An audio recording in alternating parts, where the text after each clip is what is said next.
pick any actual type of art or medium, and how you communicate through it. And sometimes that will help to expand and allow adults, especially if there's any discomfort, to talk through, and share ideas through a medium. And I think that's the power of art in particular. There is a lot of, I grew up in Palo Alto too and got this sense of what should, I got a lot of shoulds. This should be like that, this should be like that. And sometimes the easiest way to communicate was actually not directly, but through ways that I loved, and just let things be expressed through what I was just doing through action. So I think it's fascinating that you're combining business, which is still very Palo Alto.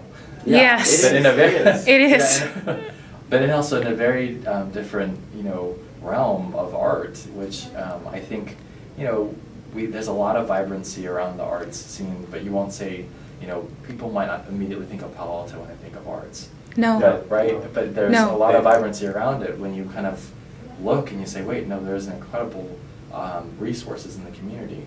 Yeah. So that's what, I just think it's kind of like you made it your own. Here's the Palo Alto theme, and you made it your own. I mean, I don't know if I can take credit for that. I think I was in the right place at the right time, and Teen Arts Council sort of brought me this opportunity, and it made me realize how much I enjoyed doing this. I'm really grateful for that. And I agree, and I really, it's great to hear you saying that about the way that arts can be a communicative tool. Those are really great to hear. Well, what ways, you said that you loved expressing yourself in other methods than, I'm going to just make up some words, direct and verbally. Right. So how did you find your way? I read some of your background, leadership, Redwood City, San Mateo, you've interned in all kinds of places. What did you do, and what was the difference between studying for a position and motivating yourself? How did you do that? What did you choose? I appreciate that. I mean, overall, the way I definitely view life is that it's a journey, and you really need to enjoy the journey. And part of that has been a mixed set of experiences throughout life. And the one thing I'll share is having grown up in Palo Alto, I knew I had to get out of Palo Alto for a while. I had to get the sense that the rest of the world is not like Palo Alto, to develop that balanced perspective, to see what else, because I did know the whole world isn't like Palo Alto, and it's just good to, immerse myself in the rest of the world, whatever that might offer, just to then get a sense of what else is out there. So growing up, it was really through student government that I found a lot of just personal enjoyment. I really loved working with, classmates on fill in the blank, whatever it happened to be. It was just great to work together with classmates. And then I wanted life adventure, which was Peace Corps for me. Oh wow, but that's community service, and that's serving something larger than the individual. Yeah, it totally was about taking the values that were instilled in Palo Alto, which was this balancing it. And so in college I came back and I worked in finance, a couple internships on Sand Hill Road. Mm-hmm. But then I knew my heart was also really into community service, and I really wanted to have an adventure, use the French that I learned at JLS and Gun somewhere, somehow too. And it was Peace Corps. And I just loved it. It was this immersion in a rural environment. The only times I really got Student of the Month when I was in Palo Alto schools was through PE. And it was always through 7th grade you learn square dance, and I think 8th grade you learn folk dance. Maybe I flipped the two. Do you remember that?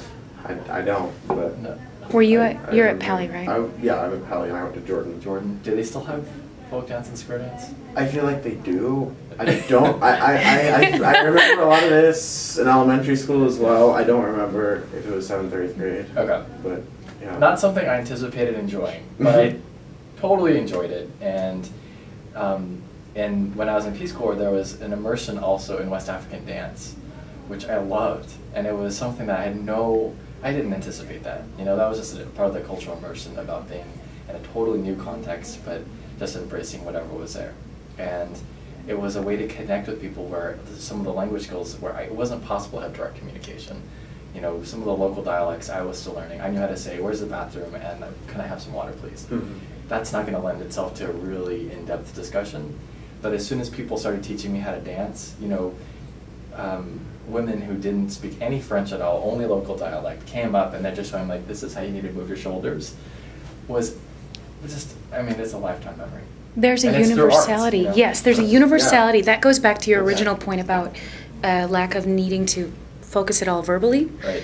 So that there seems to me to be a universality in comfort with the new, a willingness to let physical mesh with personal, interpersonal, professional, and whatever the stories are that we make up about our communication with another human being.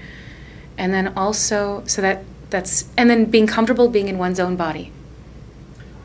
That's interesting, right? That's a learned process. I mean, specifically as it relates to dance. Yeah. Yeah. So I mean, that's really interesting. So I think to the extent that, you know, I know there's a lot of I did not participate in children's theater growing up. I was terrified of the stage. I thought that everyone that went up was just incredibly brave, and I had no idea how to memorize lines. so because of that, then you know, I always found it daunting, and you know So for each person, arts will take its own shape and how it, you know, resonates with an individual. So again, that's why I think it's awesome that the business side of arts has resonated with you. For me, it was I really was drawn to nonverbal but very physical kind of demonstrations of art. Visual, I mean, you can see our public art division has brought up some of the different visual arts that we have as part of the city's collection. So it's just, you know, I think to the extent that I'm assuming everyone on the Teen Arts Council has a different kind of area of particular interest. And we're working towards making it an organization you can come in and we'll talk to you and find what you want to do, and we'll just make a way for you to do it. And that's like, I think, the main focus of how we function. What's the range of kind of interest that you've seen with your peers? We have people who are interested in music, but like then there's the music and sort of the performed band music, which is what Stefan's doing with Hurricane Music Festival, but there's also the sort of open mic setting, which is something our marketing representative this year, Leah Bleich, has set up a series of open mics that have been really great. People have come and done some kind of all of a sudden music, or we have one girl who has wanted to do stand-up comedy her entire life and finally did. She's really good, and so, you know, it's really whatever you want. And then we, of course, have also had people like Ivy, who couldn't be here today, unfortunately, but she designs our posters. She's really, really, really good. Yeah.